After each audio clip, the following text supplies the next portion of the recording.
Here we go. This is so that you can have a record of this very important meeting, and it will be located in the minutes, and it will also then be on our, eventually it will be on our YouTube channel. So, which is quite a bit different than how it used to be, those of you who've been here many years ago doing community council meetings. All right, let me ask. I don't know what happened to your volume. Okay. Ben, Those pictures are taking the place. people, For those present via Zoom, can you make sure that you're muted if you're not speaking? Thank you. yes, and Ben, please mute people. Feel free to go ahead and mute them if they're chatting on the side. So we have a full agenda tonight and a lot of interesting topics. And I would just like to remind everyone about the Community Council meeting decorum. The council prides itself on striving to conduct its business in a professional, respectful, Those pictures are taken. courteous manner.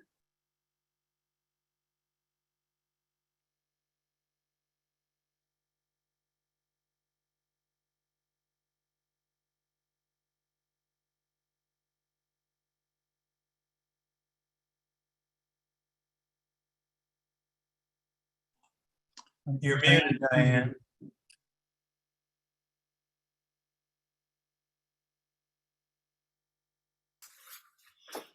I was muted. In the process of making sure everyone was muted, I appear to have muted even the land trust building. Had Working. somebody muted. Yeah. That's, we'll get the hang of this. Okay, so common courtesy and respect for fellow islanders and guests is expected. Rudeness and bad behavior, including the chat in the online sessions, are not acceptable, nor will they be tolerated. This is especially so when commenting on council business or motions raised or discussed before the council members, us, or the board, and most assuredly at committee meetings. Understanding and cooperation in this regard of all meeting attendees is sincerely appreciated. Okay. So next, I would like to review the agenda. Most of you will have gotten the agenda emailed to you. And I have a few copies of the agenda for those who haven't seen it.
So if we're ready, I would entertain a motion to approve the agenda.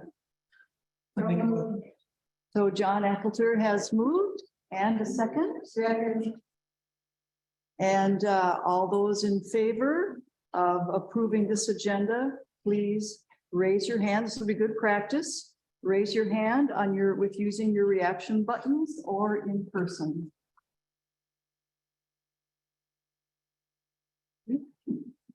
And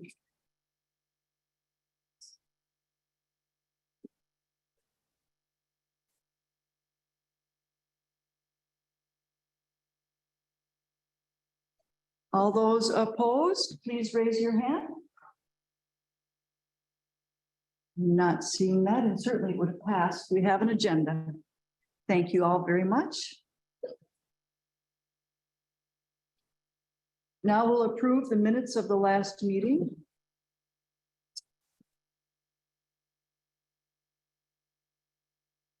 These were for December 15th. There are many pages. I did not print them all out. I am counting on the people who got these, all the people who in our 500 and some person mailing list were sent these, and you would be here tonight. And I won't be reading 6 pages of minutes.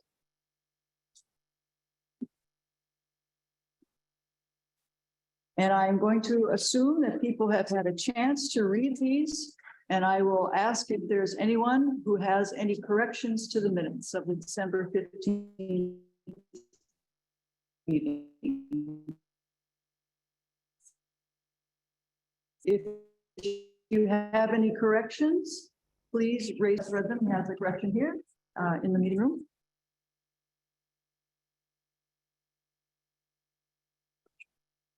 Seeing none, I'm going to go ahead and approve. Mark these as approved.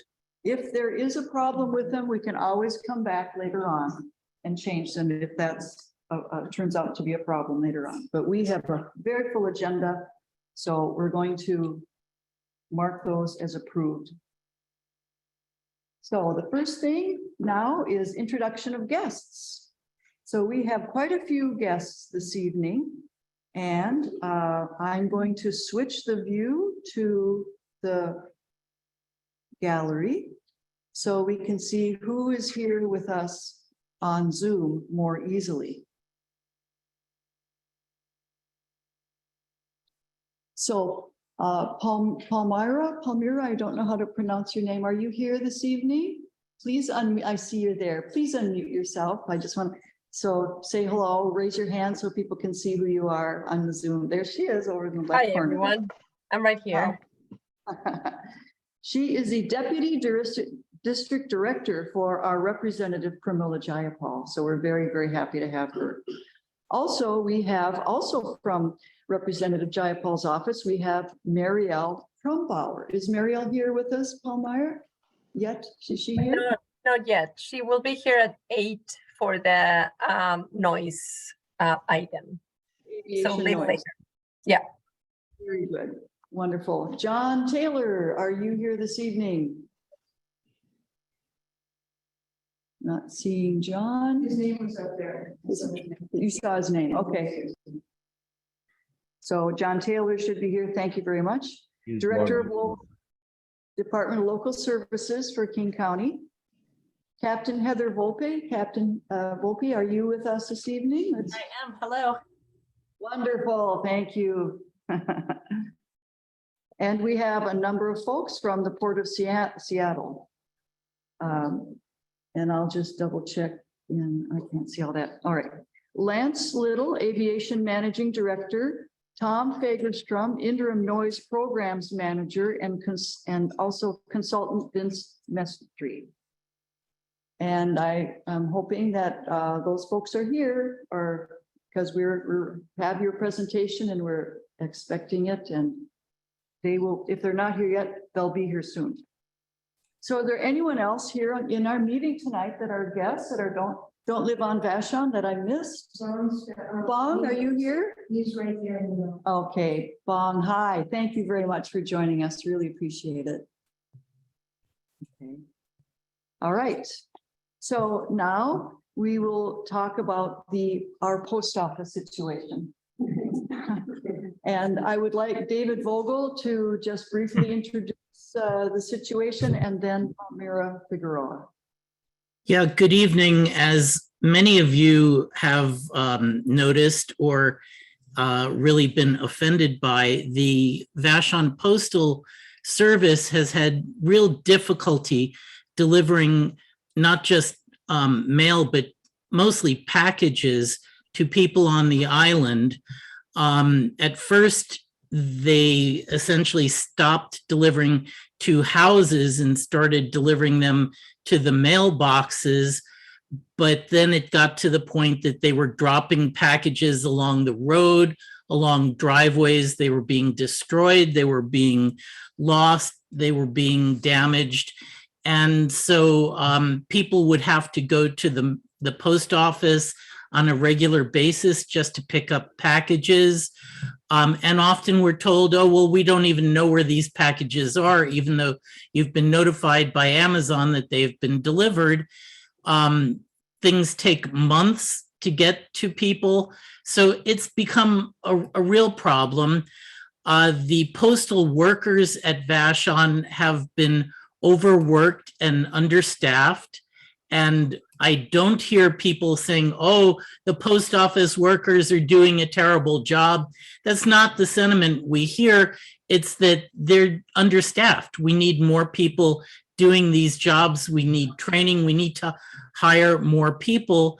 And we also hear that this is a real problem, not just at the management level, but at the highest levels of the Postal Service. You know, there was the idea that Donald Trump appointed LaJoy for the sole purpose of destroying the US Postal Service and getting something privatized as a result. He's done a very good job at that so far. And so we want to see what we can do to stop that, to put the Postal Service back on track. We've taken a couple of kind of do-it-yourself fixes for the problem. And the first thing that we've done is we've circulated the idea that people on the island should get larger mailboxes. And we've had the cooperation of Ace Hardware and Island Lumber in that regard. They've given good pricing on the large mailboxes and helping people out for installation and the like. So that's one of the easy fixes. But we want to have a task force so that we can better study this issue. And we certainly would appreciate the help of Representative Jayapal's office to fix things at the upper levels. For one, all people who are hired in the Postal Service get the same pay, no matter where they're working. We're wondering if there might be a congressional fix to that by saying in certain areas where it's hard to get to, postal workers can get a stipend for living expenses, something of that nature. And these are the kind of issues we would like to examine through a couple of meetings. I've put out a notice if people want to get on a task force. I've had a couple of responses so far, and anyone who would like to be on the task force for the postal issues, I'd very much appreciate your putting your name into the meeting chat so that we can have your name and we can set up a meeting. And I'd love to hear from Ms. Figueroa with regard to how Representative Jayapal is able to help us in this. Another thing is that Amazon has been completely unresponsive. They have a contract with the Postal Service and are doing almost all of their delivery through the US Postal Service, despite the fact that they are overwhelming the Postal Service. Diane has put together a good list of ideas to help the Postal Service, and it should be available online for those who would like that. And that's a good thing. It has the ideas about the bigger boxes, getting your own postal box, and the addresses for contacting Amazon, although my efforts have gone virtually unnoticed, it seems, would be also helpful.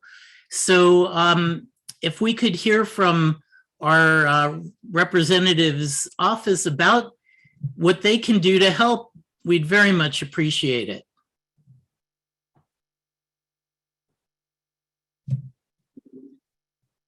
And I'll put Hi, myself on. Oh, Sorry, David. Can you all hear me? Yes. Okay, great. Thanks for that.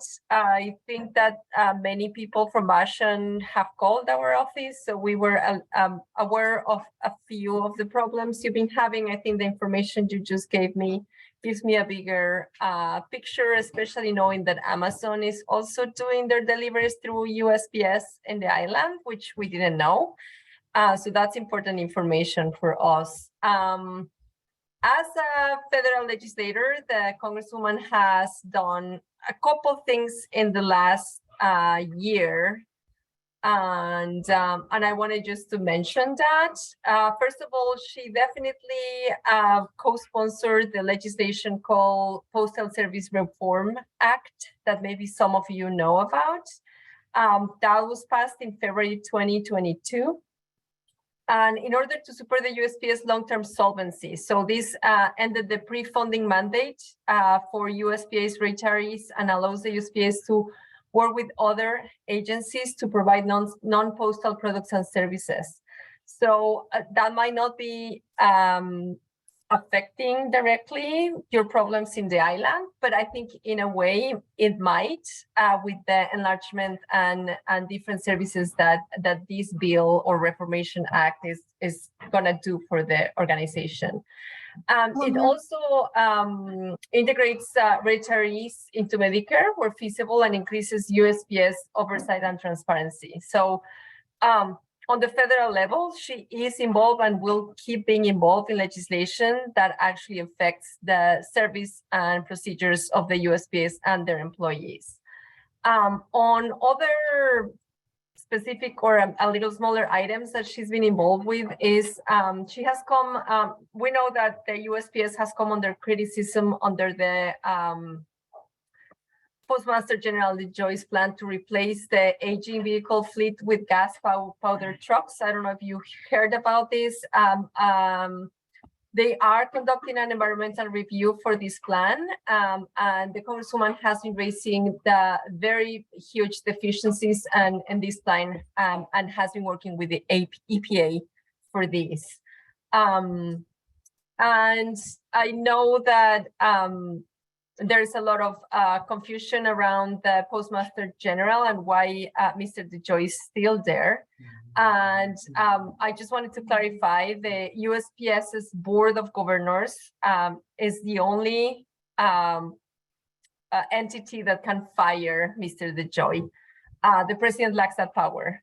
So in case there's some advocacy ideas or some people want to just go directly to the administration to ask for that, he's just actually not able to fire Mr. DeJoy. I just wanted to clarify that, and maybe everyone knows that, but I just wanted to make sure to bring that information up.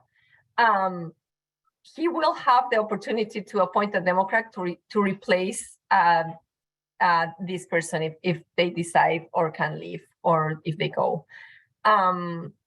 We wanna, we wanna make sure that you know, or the Congresswoman wants to make sure that you know that I am here to listen to your concerns, to bring all of those concerns to her and to our legislative staff.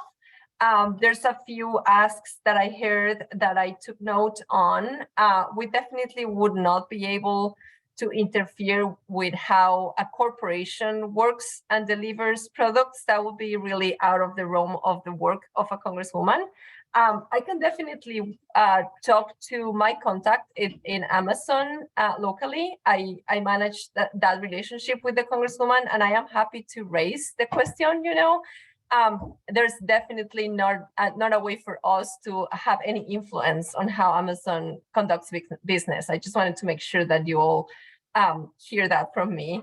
The other two things that were mentioned was about the labor issues or the salary that employees of the USPS get, and maybe make changes just locally. I really doubt that that's possible. I think that in general, like it's a national organization that has salaries for nationwide. Nationwide, rent is really high and inflation has affected that and affected everyone. And so I just want to make sure that there's not like an expectation that we can change the salaries just for Vashon Island, because I really doubt that that's possible, but it's on my notes and I will pass that to the Congresswoman. And I mean, there's nothing that I can say here that is a magic wand that is going to change the situation. I'm really sorry to hear what you're going through. This is really hard, especially right now when a lot of the, the economy moves actually through the USPS and through mailing. So I will keep taking notes, taking your ideas, taking your I want to say complaints, but I think it's not complaints. It's a real issue. It's a real problem that you're going through every day. So I'll take notes of all of your issues.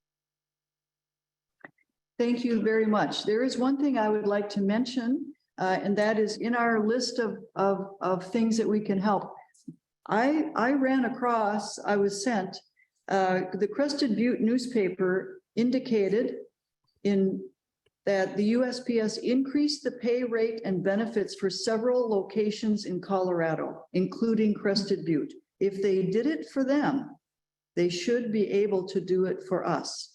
And that is one of the things that someone could research if they had the time to research. How did this happen? How did it work? What can we learn from that experience that might help us here? So I have the whole list here. If anyone here in the Land Trust would like to take a look at this list, if you haven't seen it yet, it's on Zoom. So I would like to mention that as a possibility, because if it can happen there, it might be able to happen here. And we'll let someone else talk. Thank you for that information. I will check into that too, Diane. Yes, that's on that link that, the Google Doc that. Yeah. Okay. Thank you so much. Diane, I should point out in the chat, there are a couple of additional suggestions about whether we can provide local ferry service locally for those workers, or provide some other incentive system. Not just federally, but I think some of the chat comments are about whether local officials can help provide those incentives. When you say local officials, state officials, do you think? Well, presumably, if ferries are run by WSF, they may give an incentive. Right. So because it's very difficult for me to, so Ben, I'm going to count on you to repeat verbatim any of the chats. I can't run the meetings and track the chat very well. So I'm going to count on you to raise those issues, or if those people want to speak up in person and have their voice heard, that would be useful too for everybody. Is there anyone here in the audience that would like to offer a suggestion? Well, I used to be military and they have. Could you please come up here, because the microphone's up here? And then introduce yourself, please, if you would. You can, that's. Hi, my name's Mike Lenahan. I live on Vashon the last couple of years. My input was really just about I used to be prior military service, and they had a COLA, what they called cost of living adjustment, that was federal. So I don't know if that would be something that we could use to apply to a postal kind of situation as well. I mean, that'd be a huge deal, but that seems like it's already a framework for how you adjust for living expenses in different areas. So Thank you very much. That's a great idea. There's a question I saw on the chat that I can refer to. It says, I thought President Biden was going to be able to appoint a couple Democrats to the postal board, and that would enhance the possibility that they would fire the Joy. That is already happening, and the president is definitely appointing people, Democrats, to the board. So I just wanted to confirm that is true, and it is happening. Thank you. Diane, we have Elizabeth Shepard has her hand up virtually. Okay, Elizabeth?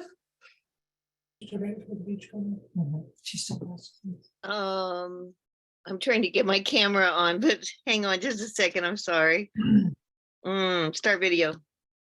Hi, everybody. I just wanted to throw this in because I got a call. There's a new communications person who's now in Federal Way for the post office, and it's always been very hard for us to get any kind of comment from anybody who works there. It has to go through people who are far away in Plano, Texas or Colorado. But now there's someone in Federal Way, which I think is a kind of a good thing. She called me today and she said that there was going to be a job fair on Vashon next week on Friday, January 27th from 10 to 4:30 p.m. And you know, she said that was a big deal that they had been able to put together this job fair and that she wanted to get the word out to Islanders about it. And she asked me to be able to bring this up at the meeting tonight, which she knew all about. So I just wanted to throw that out there. It's not I appreciate you being here, and I'm glad to listen to all of this. Thank you. That's all I had to say. So thank you very much, Liz. Is it going to be at the post office? It's going to be at the Vashon Library. At the Vashon Library. Okay, that's really important. Okay. And I'll write something. I mean, she's going to send me a press release and I'm going to put something on our website tomorrow. But you know, the pay is, I asked what the pay would be, and she says it's starting at $19.33 for a carrier, which is not a good salary, you know. And but she said if that was completely that was what it was, and that was standard across all the hiring that they're doing in Washington right now. Yes, unfortunate. That's very difficult to try to live on. But hopefully we'll get some folks who can do that, who have a place to live that's affordable, and we'll try to get the word out for the benefit of the whole community. I also asked her if these jobs were part-time or full-time, and she couldn't really answer the question. So I know that there's a website that lists that has all of the jobs that are available at the post office. It's usps.com/careers, and they list them by towns. And I haven't had a chance yet to check that website to see if Vashon's there. It hasn't been there in the past when I've looked on a couple of occasions, even though we were screaming and yelling about and writing, you know, we've had some articles in the Beachcomber as well about this as well. So I just thought I'd let everybody know that.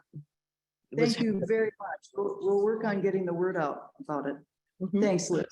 Appreciate it. Mary. Diane, if we have time, we have two more questions, Mary Marion and then David Vogel. Yes, I changed it so I can see people's hands up. I appreciate that. I got that now. We've got it. I've changed the screen so I can see it. Thanks. Mary. Hey, Mary. Hey, Elizabeth. Thank you so much for the work that you're doing towards this effort, and of course the Community Council. I want to say that there short-term, long-term things that have been impactful. When people are taking pictures of the yard, when they're seeing this completely overrun yard under tents and all that stuff and taking pictures, although it creates havoc a little bit for the station there at Vashon, it creates the awareness and heat and the exposure that needs to be the case, because on every occasion that's happened, including the press and the reporting that we've had from Cairo and King 5, it creates a little bit of havoc for the teams there here on the island. But it does create awareness of how the level and depth of the issue that is there. And the compliance teams come out, they have to come and see what the state of the office is, what they're working under, and that's been really beneficial. So it's kind of a plus and minus, but also I would say overall a plus. They are hiring, they're always hiring, and there have been events. But the inherent issue is, and this even legislatively cannot really somewhat be changed, but it has to be a performance management conversation that needs to occur with the district leads that are outside of here. Because when we finally get people in, we train them, we burn them out, and then they quit. We just had somebody who is a regular driver who is considered an RCA, and an RCA is somebody who can go in and kind of go into any route and like help out wherever they need on the island. He just quit last week. 2 notices were put last week. We only have 2 regular carriers right now, or maybe 3 carriers right now on the island.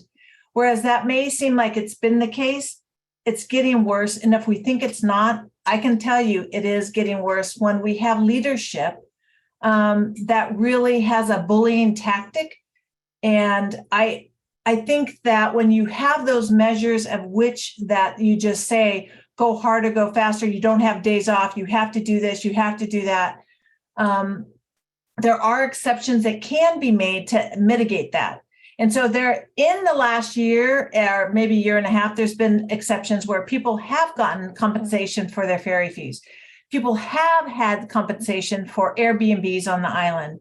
And those are the things that I don't know how we apply that pressure to the right tone, but when they understand how bad it is here, it does help them making those exceptions. And that's really important for us to do as a community. And then let me see what else I have here.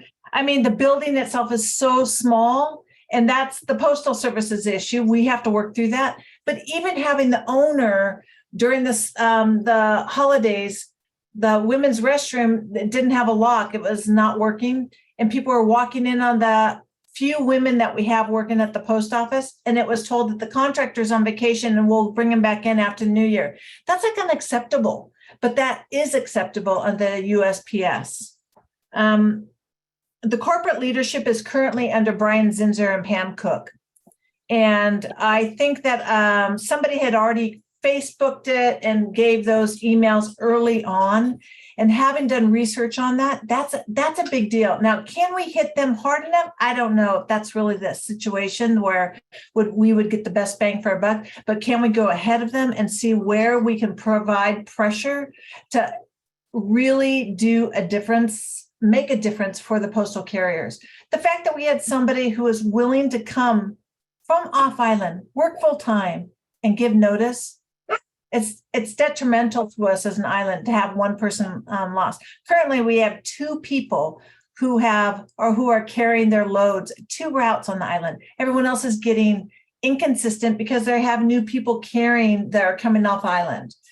So Mary, I'm going to interrupt you because we need to move on. This would be good stuff for the task force to work on. Okay. Totally. Yes. Completely agree. Okay. So we Thank you. You're very welcome and thank you. I know you have insights that many people don't. Okay.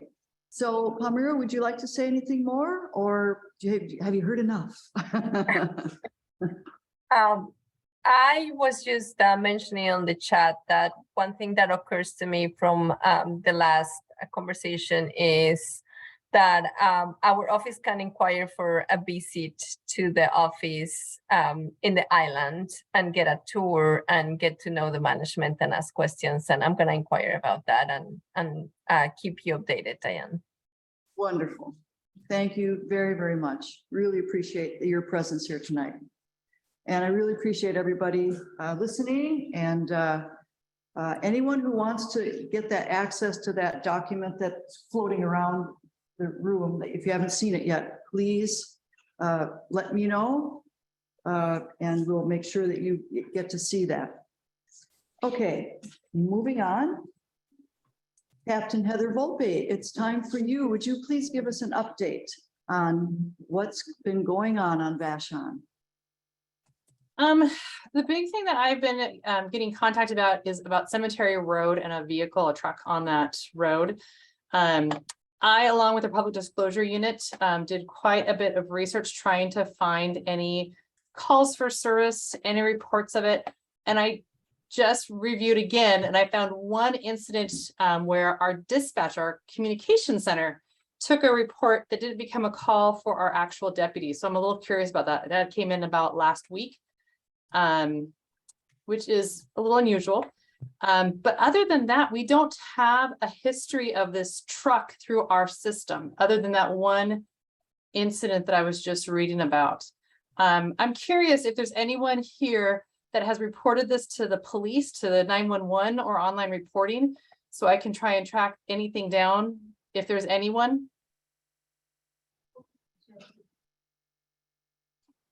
I don't have a response, but I want to talk on this issue. Will, yeah, after. So I'm not seeing any hands up. Let me take a look. Ben, are you seeing any hands up? No. So can we know what the issue was that was reported? Oh, I'm sorry. There was concerns at 2 meetings ago. Major Konofsky was here and someone voiced some concerns about a individual connected with the truck off of Cemetery Road and wanted to know why the King County Sheriff's Office hadn't been handling it or addressing the issue. And so we were trying to do the research to find any reports of an issue. So that's been going on for the last 2 months, just trying to find something to support what was being concerned. Because I know the island does a great job of communicating within the group. You guys are amazing with that, with this organization, with other social media, that people do discuss concerns and problems, but we aren't kind of privy to that information. And so I want to make sure that we all are sharing our information and concerns. So that's what the issue was that was discussed, I think, November, December. It's in the November meeting. So Yeah, November. Hillary, Yeah. Hillary Emmer would like to speak to this issue. Come on up, Hillary. Oh, yeah, please. Okay, I'm Hillary Emmer. I do a lot of work with the social services. Uh-huh. And the person's name happens to be William Davis, and he's a person. He's not weird. He's not weird. I had spent a half hour talking to him today. He uses the food bank. He is a lovely gentleman. He is calm. He is being harassed. He is being harassed. Every time he told me that every time the water 19 truck comes by, they just land on the horn to annoy him. And last night, sometime in the middle of the night, he doesn't know when, a car stopped right by his truck and they fired off a gun, or it sounded like a gun in the air. I mean, he didn't get hurt. Oh, wow. But so he is uncomfortable with the people that are harassing him. And yet that people have said, well, I can't walk down the street because I'm scared of him. But nobody knows William. They haven't talked to him. He's a lovely gentleman. He's well kept. One person told me he does drugs. He has no intentions. I can't see any sign that he does any drugs. And we have a lot of people that are living in houses who do drugs. So I'm not going to pass judgment on anybody. And what's sad to me is that we pretend that we are a community that embodies everybody, except we don't want to see people that we don't want to see. His truck is out there. He would like to move it onto private property. He's working on that. He's there because there is a Sandy can at the cemetery, and there's also a Sandy can up the 115th by the park. And so he's there because he wants to be clean and safe, and he wants to be able to use bathrooms because we have no public bathrooms on this island. My interactions with him is that he's a very gentle person, and we should allow people to as much dignity as we should allow everyone to have the same dignity. And yes, he's living in his truck, but he's not hurting anyone. And I don't understand why people are harassing him or want him to move. I have spoken to him. He does want to move.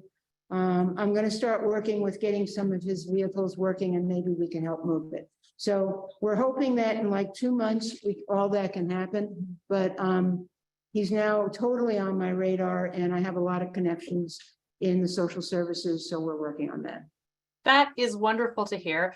Yeah, we have people voice concerns, and a lot of times these are just people that are living in an alternative manner that they are either happy with or are getting by with, and we don't find that criminal, right? We just want to reach out and make sure they get the resources they need, get that support they need, and it sounds like you're doing an amazing job doing that, and I think that's wonderful that you're able to reach out to him and connect with him. So yes, thank you. Thank you very much. And we have a couple of hands up online, Debbie Jackson and then Emily Scott. Okay, Debbie. Yeah, thank you. I'll just, yeah, thank you, Hillary. That's great to know more about the person there. The issue came to the community council in November when Lisa Devereaux of the cemetery district came, and she was, I will just say, very upset. She said there's a lot of trash around, and I don't know what all her issues were. She said there was some defacement of a Daughters of American Revolution monument there or wall. And so the community council went ahead and made a public records request at the recommendation of, I think, Captain Volpe, but Mark one of the. Knopfler, my major was here. It wasn't me. Oh, okay, thanks. Well, that was fine, so I went ahead and did that just on behalf of the community council. But even before then, I had people just in another group I'm in mention the truck there, and they felt there's very unsafe location at the crest of the hill. When you come up on it, and I didn't find that it was really horrible that way, but and I didn't see a lot of trash, but Lisa, I think, was saying that she had to do a lot of collections and that sort of thing. So that's just how we got involved. So thanks for your work, Hillary, on that. Emily? I have Emily Yeah. Scott. Yeah. Thanks all. And thanks, Heather, for being here. I think the comment I have is more to the council, the broader group, and, less to you, Heather, who it seems like you're kind of on a fact finding mission and looking for, documentation of police reports. I guess broadly speaking, I think in a small town, if we're ever having kind of a referendum on a truck on the side of the road that a human happens to live in, kind of to Hillary's, perspective here, I think it would be really humanizing and dignified if that person were invited to this meeting. And on the contrary, I find it very dehumanizing and undignified that we're all sitting around commenting on this person's lifestyle in his home without him present. And that, and that's really all. I can't speak to, why he's there or, his state of being. And I don't feel that I need to. And I, understand people's concern for public safety, but I think, in the future, if we're going to focus on an individual, that person should be present. That's all. Thank you, Emily. Is there anyone else with their hands up that would like to speak? One in the room. Could you please come up?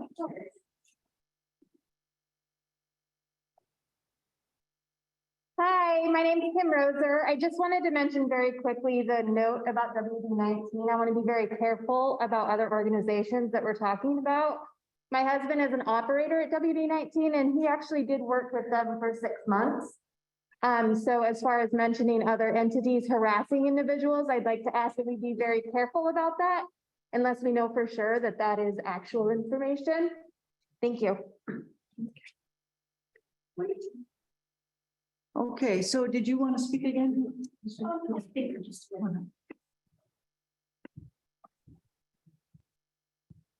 Hi, my name is Leslie Howe. I met William Davis the other day and found him to be a delightful man, and we were chatting. And he was talking about his needs, and he has a few very simple needs in my mind. And he has a place to move so that he can be in his truck, living on property and be home. And I said, yeah, my guess is you probably don't really want to live on the side of a road. And he said, no, I don't want to live on the side of a road, but he needs a place to park his truck. And he said, in his home. And he said, the reason he parks there is because of access to the bathroom, because, the porta potty, he's not going to be somewhere where he can't use the bathroom. So, anyway, I'm wondering if in this whole process, anyone has gone to talk to him. And maybe in the future, that would be, to go talk to the person. I mean, he's told a few of us, just come by anytime and bang on my car door and I'll be right there. So it could just be a few simple things that the community could do to help another community member. And then he would have a lovely, quiet place to be, and people wouldn't have to look at the truck on the side of the road, which if it bothers them, I think they should just look another way, but that's my opinion. Thank you. Thank you very much. Yeah, I just want to add to that. I feel like we're focusing on one individual, and this is kind of a societal challenge right now, that we just need to make sure we get the right resources to an individual, any individual that is facing some challenges in their life. The last thing I think is appropriate is sending a cop there. I think if the cop has some resources to be available and connect and just talk to them on the human to human level, I think that's because I've got some amazing deputies that do have great connections, and we can get a lot of resources to individuals. But I think if there's some people that have resources and can reach out and start providing that, it takes a community to support each other. And so when I was called into this, it was presented as if there was something more going on, and there's no one calling 911 about any particular individual. And again, some people live in tents, some people live in cars, some people live in houses, some people live in trees, and that's okay. And we just want to make sure we support people and provide them the resources and support that they need when they ask for it, or we offer it to them. So I just want to make sure we don't focus on one individual or continue to focus on one individual. Maybe if there's any other issues on the island that we can discuss with the King County Sheriff's Office, I think that would be probably an ideal thing to do. So could we move on? Yes, let me just, I want to answer two things. One, I did speak to Lisa Devereaux and I got her side of the story also. The garbage that was there, it's the people who have dropped the garbage off because they don't want to pay dump fees. And so he didn't have 2 mattresses he dropped off. He doesn't have a washing machine in his truck, and that was dropped off. That was not William. The other part is being dangerous. I asked Lisa, when was the last time there was an accident on that road? And it's been over a year. So he has not caused an accident. So we're projecting things that could happen, and I don't think that's a good place to be. And I'm just glad I had an opportunity to talk. And I hope that we allow people to be who they are, and everyone's living situations a little different, and we should honor each person individually. Thank you very much. Thank you very much. Okay. All And right. if we have time, there's one more hand raised online, Scott Harvey. I'm sorry, Scott, we're going to have to move on. Okay, well, this is a subject that was covered some time ago. It has nothing to do with this person. It has to do with people driving the wrong way down the Ferry Hill. Now, I talked here before to was regarding signs or whatever else. It's really been a waste of time. So I'm following up a couple of things. First thing, last month we weren't able to hear from you specifically, but we saw some numbers that showed that over the course of 2 months, that the 2 deputies on the island had responded to like less than 90 requests for service. That was the numbers that I saw. It was like 84. So by my count, that means that on average, the island is seeing less than 2 requests a day for deputies. And so the point that I'm getting to, besides what I shared before, I'm gonna read something that was on Facebook. It won't take long. This happened on November 30th, and it goes as follows. I don't publicly rant, but here we are. To the blank that decided it was okay to drive down the ferry dock hill and at full speed toward the terminal on the absolute wrong side of the road in the left lane. Number 1, you were damn lucky I swerved for you. Number 2, you were damn lucky that I had just picked up my partner who split second screamed at me to move as we rounded the corner coming up the ferry hill because he saw you driving the lane intended for people going up the hill, not down the hill. Number 3, you're damn lucky that it was dark and I couldn't see your license plate. Number 4, you're damn lucky that when I pulled over after swerving out of your way to avoid hitting you you decided it was okay to drive in the ferry lane in the dark here. The only reason we're not standing around a cop car giving a report or in the hospital is because my partner and I was quick reactions to your selfless behavior. To expand on this real quickly here, on Christmas Eve morning, sitting in the line, in the course of 1 hour, I saw 2 vehicles going down that hill. 2 vehicles going against the traffic on Christmas Eve morning here. So my point is, if we have 2 deputies on the island that are responding to less than 2 response a day, why can't one of those 2 deputies be stationed at the north end and respond to calls from there. Respond when people are going left of center. Well, what's basically what I'm saying is that that you'd have them on the north end. And if there happened to be something on the north end of the island that needed a response for, they could leave the north end.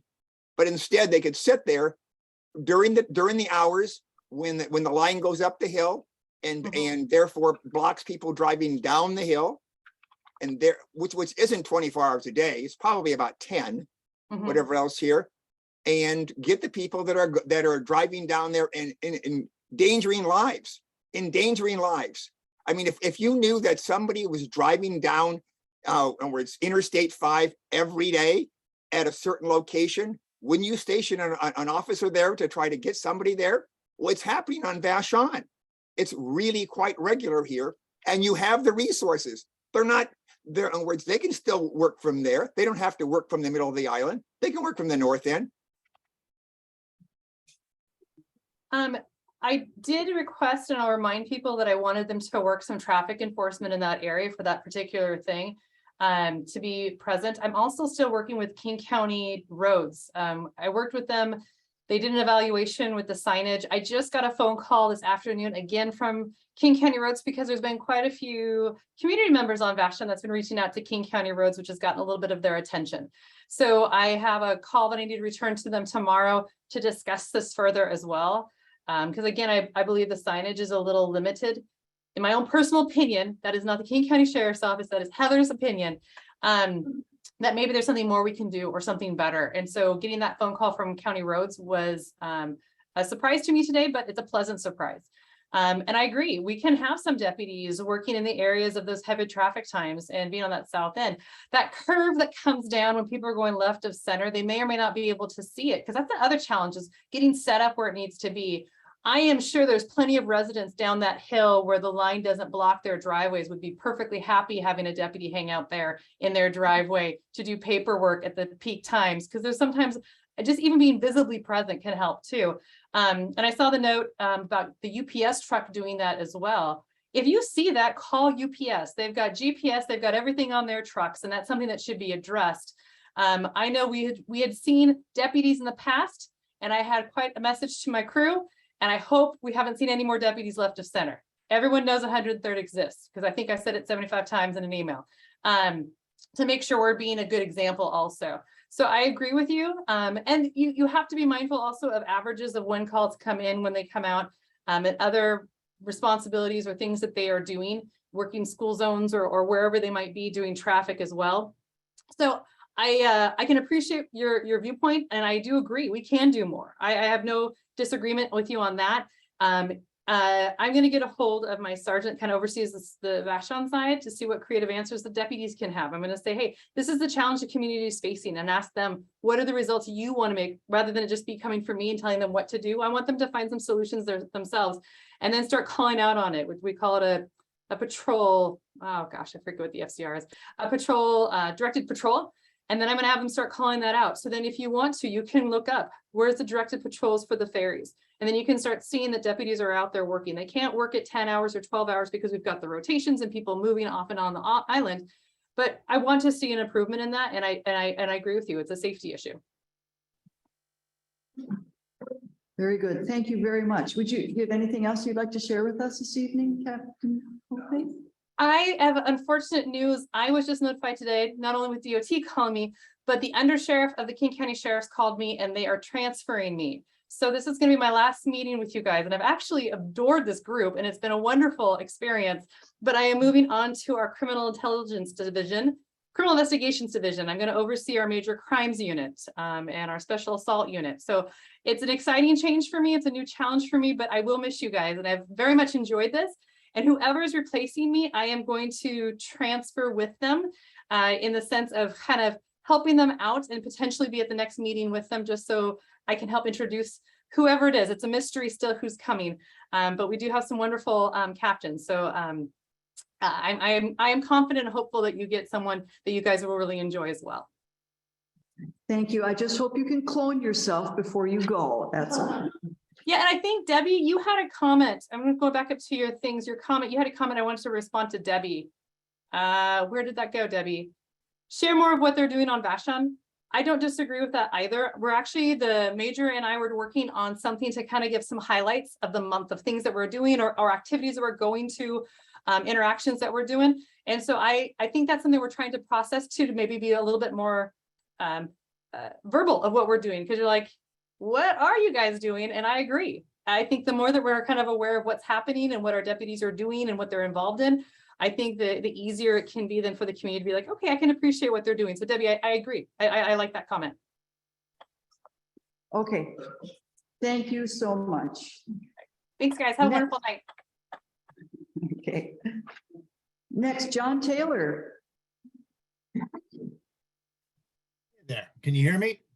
Yes, we can hear you. Yeah, I'm having connectivity issues, so we'll see how this goes. So there were a couple issues that came up in November around 3 road segments, and I apologize, but I thought that Roads was going to have to me by today their analysis of those 3 road segments, and I do not have it. So I have to beg your forbearance, and I'm on the agenda for the next meeting anyway. So let's just talk about it then. They're all road segments that are familiar to roads. They've been out and done speed studies before, but I didn't get what I was hoping to get in time for this meeting from the traffic staff. So apologies for that. Glad to hear that they are alerted to the issue that just came up from Mr. Harvey and the captain. And we can always, if people have concerns about speed or anything on a road segment, we'll always send out traffic staff, and they have a number of tools they use to judge traffic conditions. And then they make adjustments to either speed or signage, or in some cases, they'll feel like there's nothing warranted, but in most cases, we do something. I think, the most noteworthy one since I've been director is the flashing lights on Bank Street right across from the senior center, after we had a fairly significant and really tragic event there. The other thing that came up in the intervening month and a half since last we met was we had a really significant king tide on Vashon, and Diane very kindly sent me some questions about what is the county doing to sort of anticipate the future of climate change and these king tides. So let me just kind of address that in 2 ways. There are immediate things we do. During the king tide that we experienced, we actually had road staff on standby, off hours, ready to close the road when the tide came up, and they did that so that we didn't have people drive into water. Amazing how easy it is to drive into water at night if you have a king tide when it's dark out. And then they were on that road immediately after the tide came down, clearing debris and trying to make the road passable again. And we're anticipating doing that with the upcoming king tide if it is as severe as the one we experienced earlier this month. What I'm hearing, and I'm not a meteorologist, but that was sort of a perfect storm of events with wind, tide, and the storm that we had, an incredibly low pressure system with an incredibly low barometric pressure that just brought water surface levels up in ways that we don't typically see. We'll see what happens with this one, but we'll be deployed in the same way again and ready to respond to close roads and then clear roads when the water comes down, if that becomes necessary. The bigger issue is what are we going to do over the long term? Because the storm that we just had, I think folks on this call may be aware that it was impactful on Vashon, but for some folks in South Park in Seattle, where the Duwamish River topped its banks and flowed through a neighborhood, it significantly damaged and flooded 40 plus homes. 3 of those are in unincorporated King County in our jurisdiction. And, that is a level of inundation that we did not think we would see for another 20 or 30 years. under climate change models. So it's disconcerting, one, that it really impacted some members of our community, and members of our community who are pretty much universally all low income and least can afford to have possessions lost, their homes inundated, have to make significant structural changes to their homes because of, water inundating sheetrock. But in many ways more concerning because we weren't expecting to have to deal with this for another several decades. And I think that's just sort of the reality we all live in. We're seeing things happening with climate and weather and conditions that we have never seen before, and we'll probably see more of more regularly.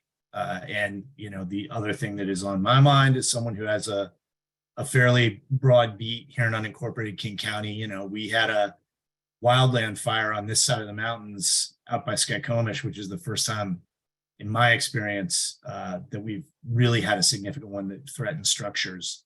Every once in a while, you get them up in the mountains, but the Bull Creek fire, that had the potential to overrun 3 pretty decent sized communities. So we have grants in right now with the federal government to do a study on elevating Docton and what it would take to actually accomplish that. I don't need to do the study to know that's going to be a real expensive project. So, one is we need to get study done, figure out what it is we need to construct to maintain continuous connection between Vashon and Maury Island, so that folks who live there have the ability to move around the island.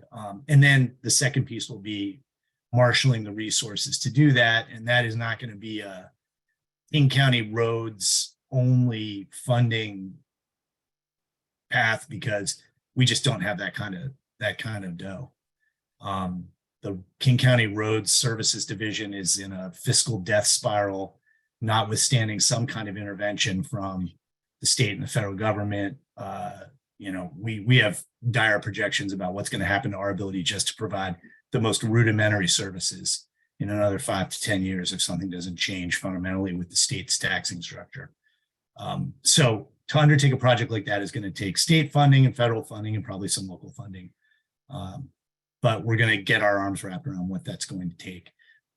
If anyone asks me what the timeline is for that, I cannot give you an answer on that. But it isn't 1 or 2 years. It's several years out before we begin to even contemplate undertaking that. So that is the story on king tides.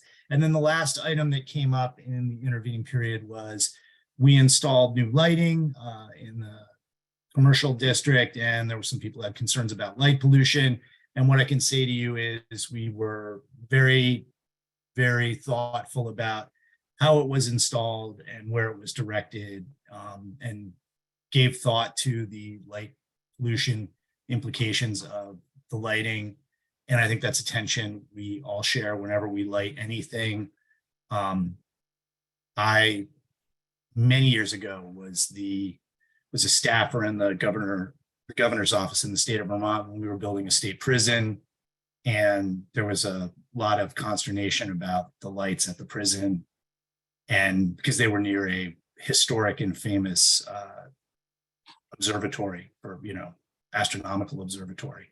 And I think that's the tension you have is, you definitely want lights at a prison. As a general rule, I think we would all agree that you want lights at a prison. You also don't want to adversely impact people's ability to see the stars in a rural state like Vermont. And same thing's true on Vashon. So I think to the best of our ability, we've done everything we can to mitigate the light impact from the new lighting. And, the intent of it is to make people safer. And that's a knife's edge that we're always walking on at King County roads. There's a lot more going on. There's always stuff going on. But those are the major responses to questions I had from folks here. And I'm happy to field questions to the best of my ability if anyone has them, as always. Anyone here have some questions? Yes, please come on forward. Yes. And just so you know, Diane, there's some hands up on the Zoom as well. And if you want me to, I'll call those out. We'll go back and forth. Okay. John Taylor, I believe that you and I have corresponded before. I am Jeff Schnells. I live. Hey, Jeff. I live in the Paradise Ridge neighborhood and I use 204th Street. And the road between 111th Avenue and Old Mill Road was chip seal layered, you know, by the macadam layering process. Yeah. About 40 years ago. Okay. And since then, it has not had a single chip seal layer since. I talked to Jim Dietrichson. You remember him, Jim Dietrichson? Okay. Yep. I talked to Jim 30 years ago about getting a chip seal layer on 204th Street. And he told me that it would be a long time before we would get another layer on that road. And that long time turned out to be never. And we have had patchwork done on that road with what I like to call crackerjack material, you know, just kind of like, you know, tar coated sand and gravel.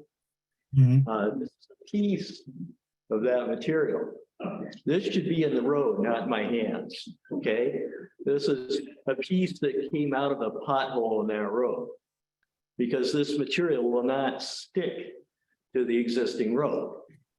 And without a layer of tar on the road, there's no way for any new material to be glued down to what's there, okay? This, you know, the roads, I've lived on this island since 1966. And back in the, you know, 40 years ago plus, it was, the chip seal layering was the regular ongoing process for maintaining the roads. And Jim told me that back in the day, Vashon had the oil, the machinery, and the crews to chip seal the highways on a regular basis. That chip sealing program ended right around about 1980. And that was the first time I saw a Metro bus show up on Vashon Island. And ever since we've got into public transit, the chip sealing is it's just not there anymore. And our roads are, you know, they have been neglected now for 40 years. And this kind of patchwork is going on not only on 204th Street, but all over the place. And it doesn't work. And unless we get roads chip sealed again, like we used to, we're going to have nothing but trouble. And I hope you understand that. I was really hoping you would be here tonight because I wanted to put this in your hand so that you could take it to the King County Council, show this to Joe McDermott, and put it in Dow Constine's lap and get them to redirect some of the money back into the roads. Because here I have this brochure from Joe McDermott, and he's spending, I added it up here, he's spending over $400 million on a whole bunch of programs here that I don't agree with. One of which is, I mean, this one really boils my blood. Latina D. Vashon will receive $500,000. You know, I mean, what is this kind of stuff, you know, just spend. And this is what we have for our roads. So, you know, I believe King County has some money. It just needs to go back where it used to and fix the roads like we used to. And I think I have one of my neighbors here tonight. I invited a whole bunch of them to come here because I wanted to put some pressure on you to fix 204th Street. Because this is just one. I mean, we have countless potholes. This road, 204th Street, is just busted to bits. It's beyond repair. I don't know if you could possibly, you know, layer it again. You know, maybe if you dumped enough tar on it, you know, maybe you could roll gravel into it. And if you put like 4 or 5 layers, maybe you could use what's there and build on top of it. But the way the thing is now, it just looks to me like you're going to have to tear up all of the pavement and replace it. You know, I mean, that's what happens if the roads don't get properly maintained. You just wind up with roads beyond repair, busted to bits. Okay. Okay. Thank you. All right. Thanks, Jeff. And I'm sorry I didn't get to take that. Because I need Sorry, what? paperweights. What's that? He's sorry he couldn't actually take it in person. Oh, okay, well, you see it here. He would mail it to you, but I'm supposed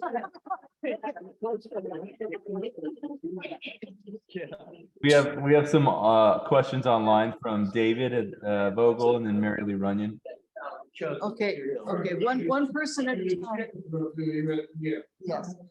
Okay. Yes, hello. Hey, David. Hi, John. Wanted to point out, so far Lane Zurich has been doing a good job in terms of, communicating with the community about the upcoming town community plan update, the 2024. One thing I'd like to say is we now have a community council, which we didn't have during the last plan update. And in 94 to 96, it was the community council that formed the town plan committee and then had staffing from the county to help us work the town plan. And so I do think that the community council is the natural body to start the town plan process again, because affordable housing is an issue that has not been adequately addressed. And it can be done through the town plan with an update. And there are some tweaks that need to be done, but it seems like this is the time to get started, to form a town plan committee, to reach out to the entire island from the community council, and then to work with the county in bringing that into the 2024 plan. Okay, duly noted. Okay, the other thing is I was wondering about the timeline on our garbage cans. That's a good question. I don't know off the top of my head. It should be imminent. I'll find out. Okay. I'll find out and I'll email you and Diane, but I can also, I'm going to be at the next meeting, so we'll have an update then. Okay, great. But I know they're in Renton, they're being fabricated. What we got were leftover Metro cans that were being all the dents were being banged out of them and they were being painted. And the installation was imminent last I heard. So okay. But if you don't hear from me, you'll see them on the street. One's going to happen before the other. Okay. Thank you. Anyone else here have a question for John Taylor? Okay, who on Zoom? Who's next for a question for him, if anyone? Mary Lee Runyon. Okay, Mary Lee. Thank you. I have a question. I live on the Burton Peninsula and it's related to the king tides. There was, of course, a huge tide that came up to the porches of the houses on Governor's Road, which brought in an enormous amount of wood debris. And then a private dump truck, or not dump truck, but loader came down there, backhoe, and they just picked up all that stuff and dumped it on the beach. And I'm wondering if that's okay. I mean, it makes an impenetrable barrier. It puts an enormous amount of garbage. I mean, the amount of plastic and styrofoam that came in, and it's all just piled up there on the beach. And I wonder if the county did this or if this was privately done. And if it's privately done, is it okay with the county to do that? But it's really a mess. I doubt very much it was the county that did it. So do I. But I don't know. I can't with 100% certainty say that it wasn't, but I know it wasn't roads workforce, and the only other person it would be Parks. And I can't imagine Parks would do that on private property. So it probably was a contractor who was hired by property owners. And I don't know what the legality is of moving it and putting it into the intertidal zone, whether that is like a violation of state law or not a violation of state law. I really don't know. Happy to ask someone who has a bigger brain than mine, of which there are many at the county, but that's as much as I can say without making something up. Well, I appreciate that. I do think it was private. There was no signage on the truck that was down there. I walked down and asked a couple of questions and nobody would answer them. But I would really like to know this because I would hate, county has a lot of shoreline, and if a lot of people are doing this, it's just adding to the pollution and the trash in the sound at the same time we're trying to clean it up. Yeah, my colleague and friend Bong Santo Domingo, who's on the call, if you can just make note of that, Bong, and let's run it to ground. Thanks, buddy. Thank you very much. No, my pleasure, Marilee. Abby Horton has a hand up as well. I just wanted to call attention to something I put in the chat to yourself, John, and to Mr. Santo Domingo. It was an email I had sent to Bong's attention. I think when Bong was on vacation, deservedly so, in November. So I put the context in the chat to the two of you regarding some street signage. Thanks. Great, we'll capture that. Thanks. I just see it now. And there's also in the chat, there's a comment, don't forget the recycling cans that should be placed next to the trash cans. I'm just in the interest of full transparency, and I don't want to set off another round of debate, but we are not going to be deploying recycling cans with these trash cans. And we're going to pilot this and see how it goes with trash and see how workable that is. I worked in the solid waste industry for about 6 years. And I can tell you that street litter cans, everywhere we had them, when we had recycling with them, were wickedly contaminated with garbage because people just throw garbage in street recycling cans and they end up going in the landfill anyway. So, which isn't to say, and I'm sure that someone will go, well, you didn't do enough education and better signage, and that's all true. But we're going to walk before we run. So we're going to start with garbage cans, see how it goes. And if we feel like it's working well, we'll contemplate recycling. But I'm just not one to lead people down the primrose path. There won't be recycling cans, and I want to be really transparent about that, at least not right now. We're going to start, see how it goes. If it goes swimmingly, maybe there'll be recycling cans someday. Any other questions, any other comments, any other concerns? I'd say we need to move on. We're running late. And I would actually at this point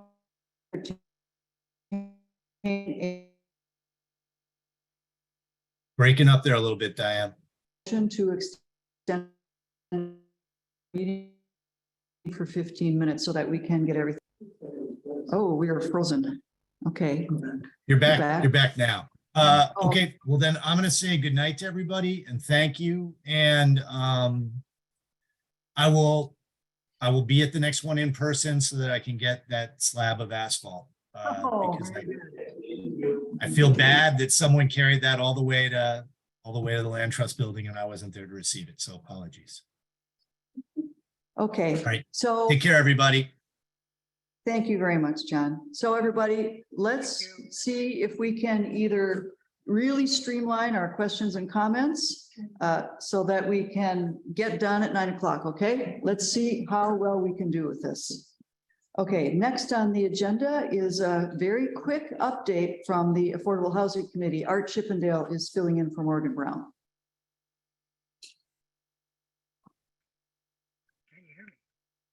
Art, we cannot hear you. Try again. He's not muted, but we are having audio problems hearing him.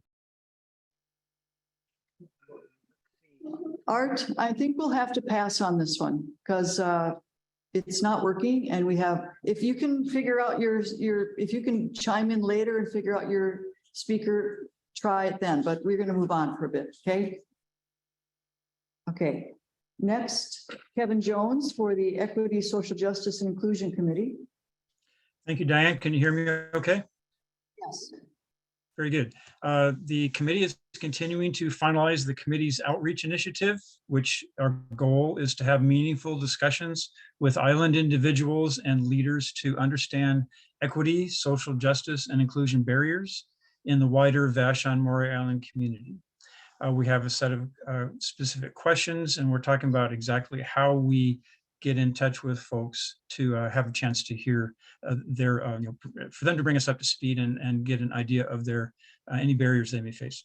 Committee members Jessica and James have completed their 4th community meeting to receive community inputs on a land acknowledgement statement, which will be presented to the Vashon-Maury Community Council Board and then to the council in coming months.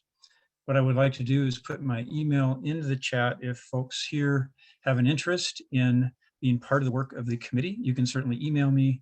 Those in the audience, it's kevinjonvash@gmail.com. Ask 3 people and somebody will certainly know how to reach me. So thanks. Any questions? I know how to reach you. Okay. Thank Thanks you for your very time. much. Okay, next, the aviation noise. Thank you so much, David. Yeah, my name is David Goebel, president of Vashon Fair Skies. A lot of you know me here. I'm going to give a really quick intro to the port folks so they have as much time as possible to present. Lance Lyttle is the aviation managing director. He's responsible for a lot of the issues of the airport writ large, and he's going to give a few introductory remarks.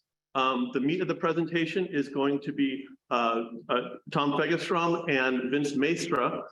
Tom is taking over, at least temporarily, the airport noise office from Stan Shepard, who is a longtime manager of the noise office, a long time, just retiring this month.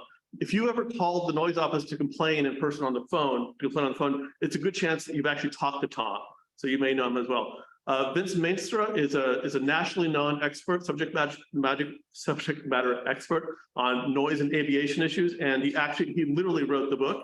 This is the book that just came out a couple of years ago, A Guide to U.S. Aircraft Noise Regulatory Policy. And Vince wrote that. He's going to be one of our speakers tonight. So they may want to hold questions to the end. I'll let them decide that, but just want to get right to them right away. Thanks. Thank you.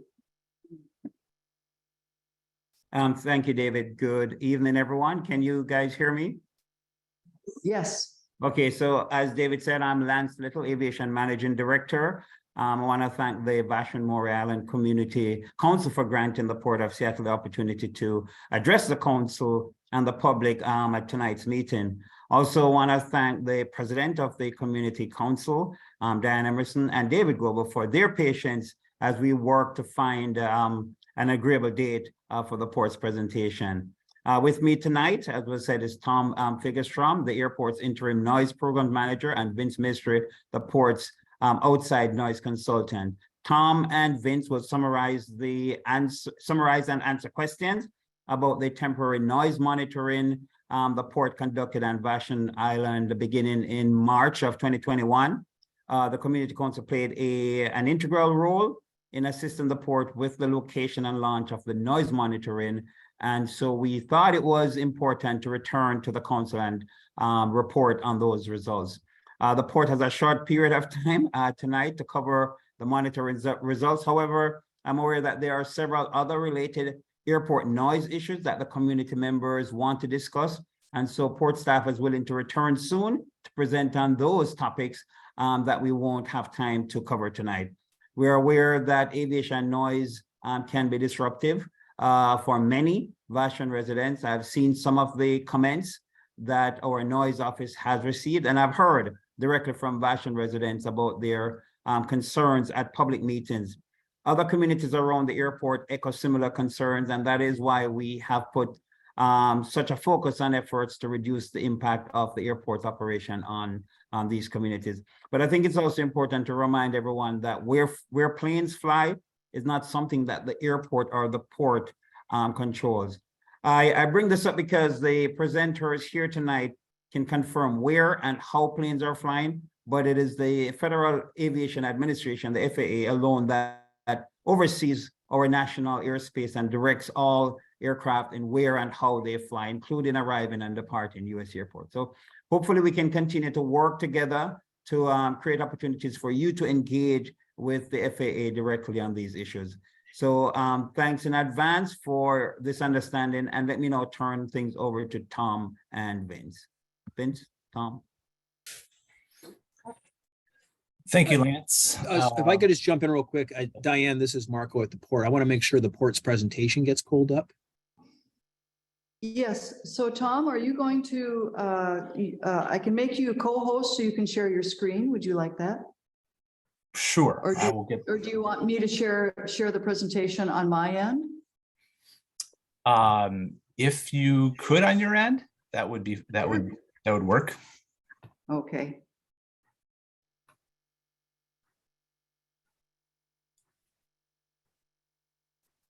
Let's see.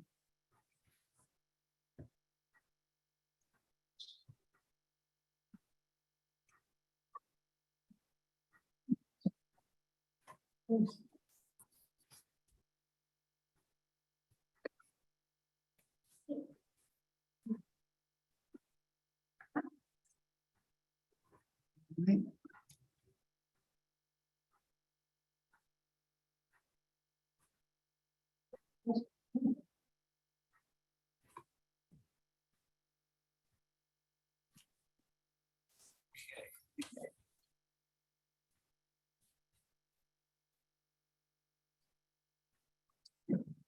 I hit the wrong button. I do see it. Okay.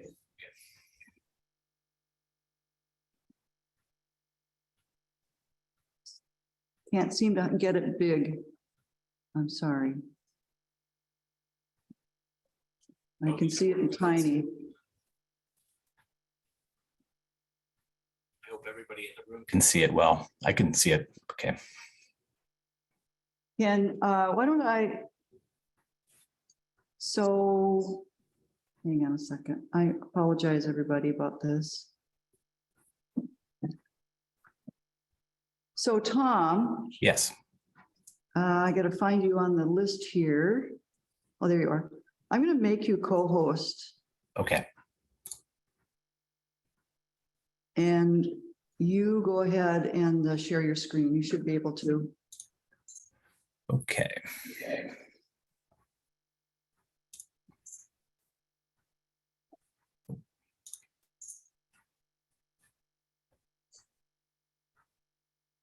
Okay. Can you see this? You can. Okay. Okay, Tom, put it in presentation mode. There you go. Okay. Okay. Thanks everybody for having us here tonight. We're going to do a bit of a recap of our noise monitoring effort that took place over a 13-month period that ended in the spring of 2022. So we'll just a little bit of background of where we approached this and how the monitor got to Vashon. It was a decision from Port Commission to place a monitor on Vashon Island for a period of 12 months. We immediately went to the Vashon-Maury Island Community Council to consult on possible locations. This is the standard practice for us when we place a temporary noise monitor. We like to work with the local cities, councils, and so we worked with the Vashon-Maury Island Community Council to consult on possible locations. It was clear early on that the north end of the island under that south flow arrival path, and I'll talk a little bit more about that, was the desired location. And we worked out a good location that was placed on private property of course, with the owner's agreement. And we are very appreciative of that, those individuals that hosted the monitor there for actually almost 14 months on their property. It went very, very well. Very few, very short interruptions along the way that never lasted more than a day or two. Over 14 months is quite good. Almost 14 months is quite good. And it was a good location. We'll talk a little bit more about that as well. The location offered good access, electric power, and relative safety of the equipment there as well, which was all very important for the location. And just to point out, as we move forward with this, noise monitor data is not used as a deciding factor for our airport noise programs, airport sound insulation programs, nor is noise monitor data used by the FAA for air traffic decisions. This data is provided as with all monitors in our system, all 24 of the permanent monitors and temporary monitors, as just community information to see the noise readings of the aircraft in their communities. So the monitor was placed, as you can see, first of all, on the left there, the blue circle is where the monitor was placed on the north end of the island, almost directly under that south flow arrival path, that south to north path that, of course, everybody knows very, very well. That thin line, of course, is deceptively busy. Approximately 200 aircraft, SeaTac aircraft a day will travel that path. The monitor there was the aircraft that pass over that monitor are around 6,000 feet. And as you can see, this is South Flow. The airport is in South Flow the majority of the year, about 70%. And I put a note up top that for our monitoring period, it was actually 72%. So a lot of South Flow arrival data there. The North Flow arrivals also pass over the island, but they do pass a little bit further to the west, and they are significantly higher, and of course, a lot less of them. But those are also captured by the monitor. You can see on the left, on the right, rather, you can see a close-up and how close that monitor was to the path. Very close there. So there's a couple of pictures here of where the monitor was placed on the private property. Very sturdy, very effective cage provided by David Goebel. Thank you very much. That did a great job at protecting the monitor for all those months from tree debris and wildlife, and it also was there for security as well. So it assisted with all of those. And you can see on the right the noise monitor set up there through the cage anyway. You've got a hard shell case with a monitor modem and batteries inside, lots of cables, a tripod with a microphone on top. And that's where our monitor stood for all those months through spring, summer, and fall. As far as the monitoring period, to get a little bit more detail on that, the monitor was installed, placed there on February 10th, 2021. There was a period of testing and adjustment to improve the number of aircraft to noise correlations. Initially, we weren't getting very many correlations at all. And I'm going to talk about correlations a lot, and it's very important to aspect of noise monitoring is when an aircraft passes over that monitor and the monitor hears that noise event, it then works with our flight tracking system to match that noise event with an aircraft overflight. And that's a correlation, and correlations are the key to everything with noise monitoring, to get those good correlations. And once we made that adjustment, our correlations improved dramatically. So we were off and running, and the monitoring period began on March 4th, 2021. And the monitor stayed on that location until April 27th of 2022. The data for the entire duration of that monitoring period is available and has been since the monitoring finished on the port's website for review. And the monitoring report that we're referring to now and was submitted to the council and is also on our noise programs website, covers officially that period of March 4th, 2021 to March 4th, 2022. Quickly, two standard noise metrics are included in our noise monitoring. SEL is a single event metric that represents the duration and magnitude of an aircraft overflight as it was condensed down to a 1 second value. So it takes all of that energy from that aircraft overflight event. It's a standard metric for single noise events. You might see LMAX also included in the data.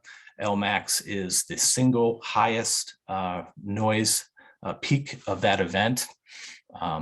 But the SEL is always going to be a higher measurement than an LMAX.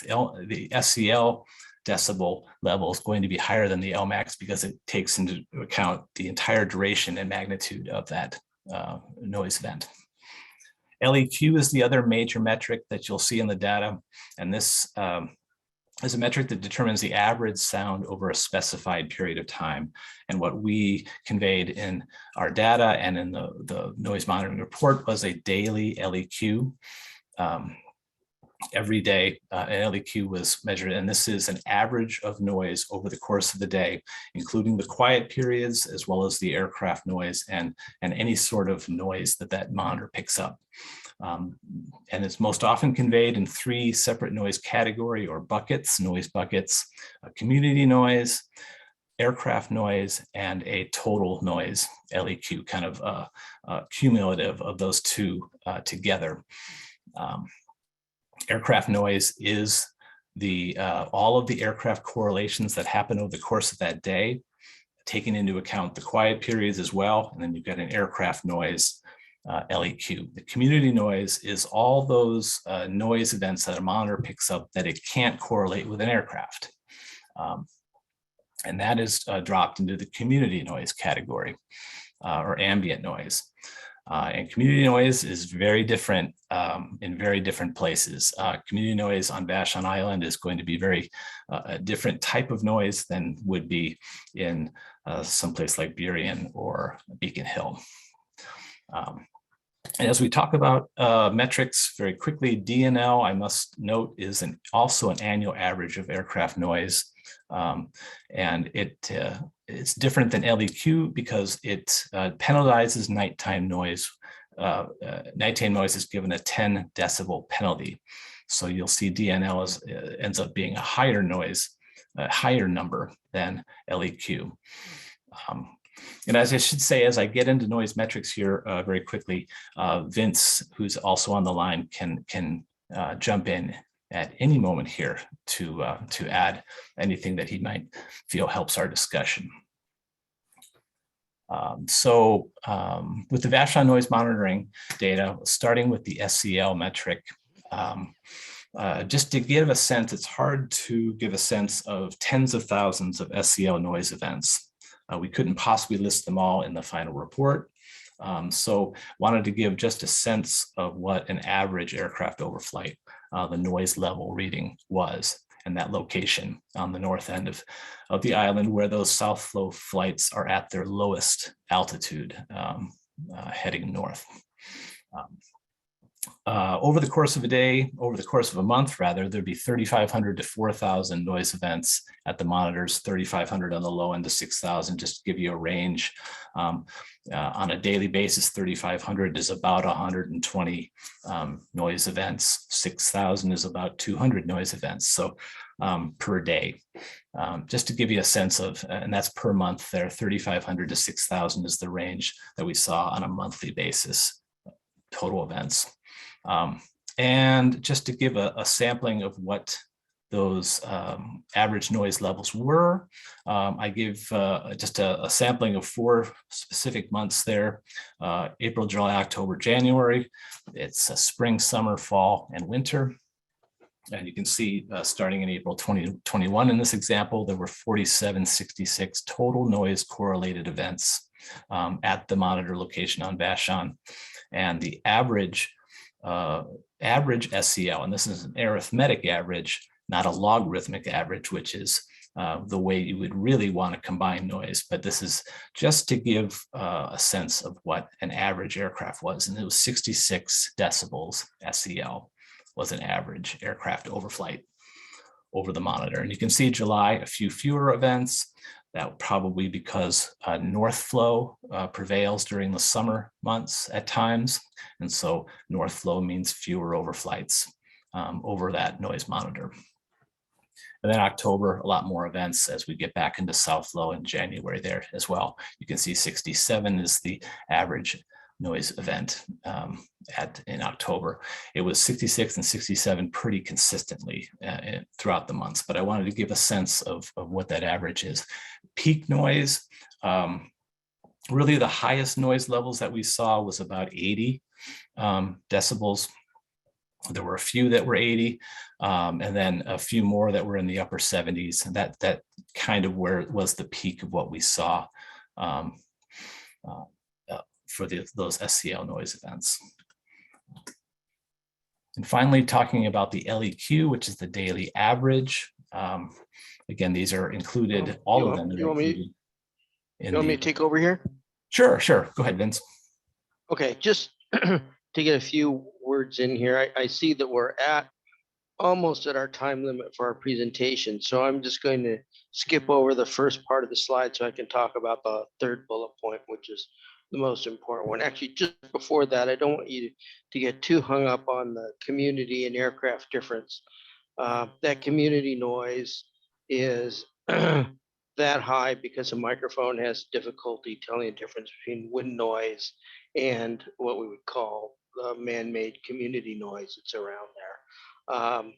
So we did look at time periods when the wind weren't or wasn't having an effect on our measured noise levels. And your noise levels on the island, as you know, because you experience it, are very, very low, in the very low 30s when the wind's not blowing. One of the, I think the second loudest day we measured was loud because of gale force winds. And then the loudest day we had overall was the 4th of July. We did compute from the year's worth of data that the day-night average noise level, which is the metric the FAA uses to set policy, was 46 dB at this monitoring site. While, you know, we may discuss how that might, the various kinds of uncertainties that might contribute to that and whether that's important or not, I want to remind you that the FAA policy for residential land uses is that residential land use is compatible with noises up to 65 dNL. So you're a long way from an exposure that would trigger a definition of incompatibility under FAA policy, current policies. FAA current policies, if any of you follow the noise working group at the port, we have traced back to the 1950s. It's a very out-of-date policy. Road mapping process was begun in 2010 for updating FAA noise policy. That's moving on at a snail's pace. But the bottom line is that in terms of FAA policy, you are well below what they consider incompatible. And in answer to a question that was raised, the FAA policy does not distinguish between rural areas and urban areas. Their policy is the same for everyone. So I know that's not what you wanted to hear, but that's the way it currently stands until the FAA policy is updated. So Tom, unless you have anything to add to that, I think we're ready for the questions portion. Yep, I think we are. I think that wraps up our presentation. Yeah, we can take some questions. So maybe you could stop sharing your screen now. Yeah, that'd be great. Okay. Okay, we'll start with questions here in the audience. Anyone have questions or comments they would like to ask about this presentation? Not seeing. Oh. Yeah, Come on. Yeah, this is our speaker up here, so you got to speak English. could you put that slide back, please? The last one that you have that shows the DNL 46, is that possible? Let me do so. Yes. Okay, so is it fair to say that the DNL is the average noise level over the 24-hour period? It's the average noise level over the 24-hour period for each of the 354 days that were measured, with a penalty of 10 dB that's applied to any flight that occurred after 10 p.m. and before 7 a.m. Okay, so when we look at that, what was it, SCL, the noise level from the single event? That's correct, you were getting yes. 66 dB. So you've got a 20 dB signal above background noise when the plane flies over. And I think you were saying that until that DNL hits 66 dB, we're in sort of the acceptable average background noise level according to FAA policy. Is that a fair statement? It is, but comparing a single event with DNL isn't quite right because SEL is sound exposure level. That's the total energy of a flyover. One single event noise accumulated energy. DNL is average over a 24-hour period with a 10 dB penalty. So those don't really directly compare. Yeah, so I'm just trying to get a sense of what life would be like if we had a DNL of 66 dB. I don't Well, you think, can go to a neighborhood very close to the airport, and that's what you would find. Yeah.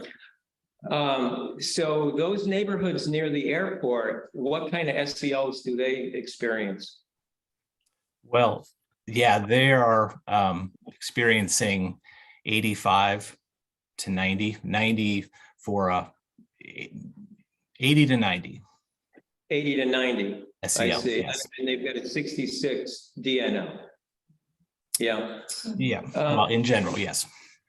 Yeah, so, you know, when you showed the flight path of these planes, one of the earlier slides, yeah, there's dispersion of the flights as they're going east to west or west to east around the Green Lake area.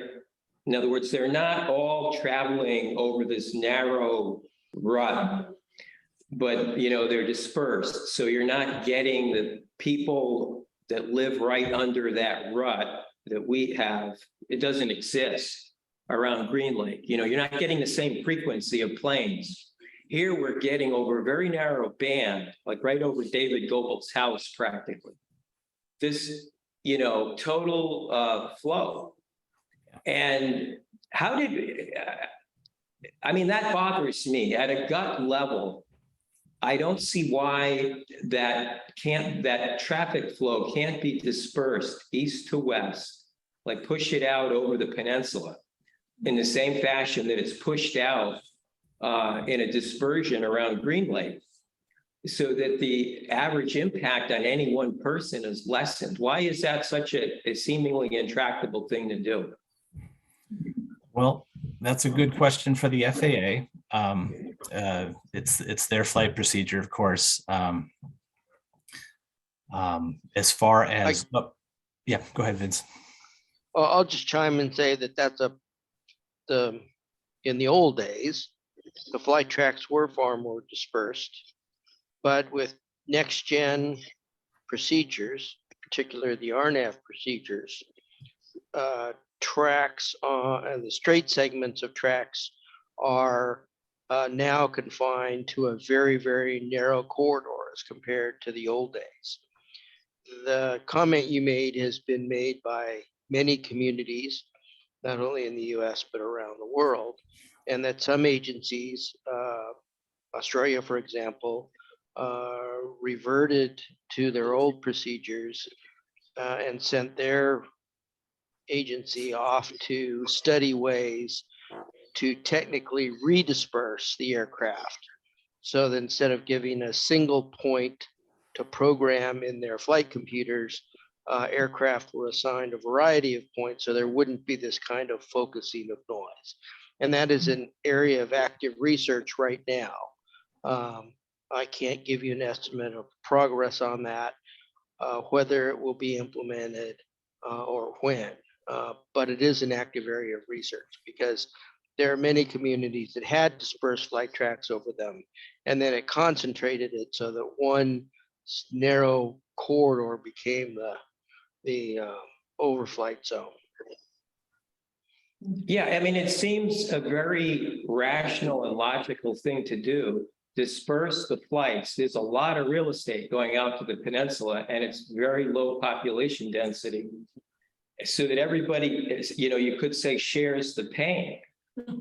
You know, I think it's absurd. David Goebel started this 4 or 5 years ago.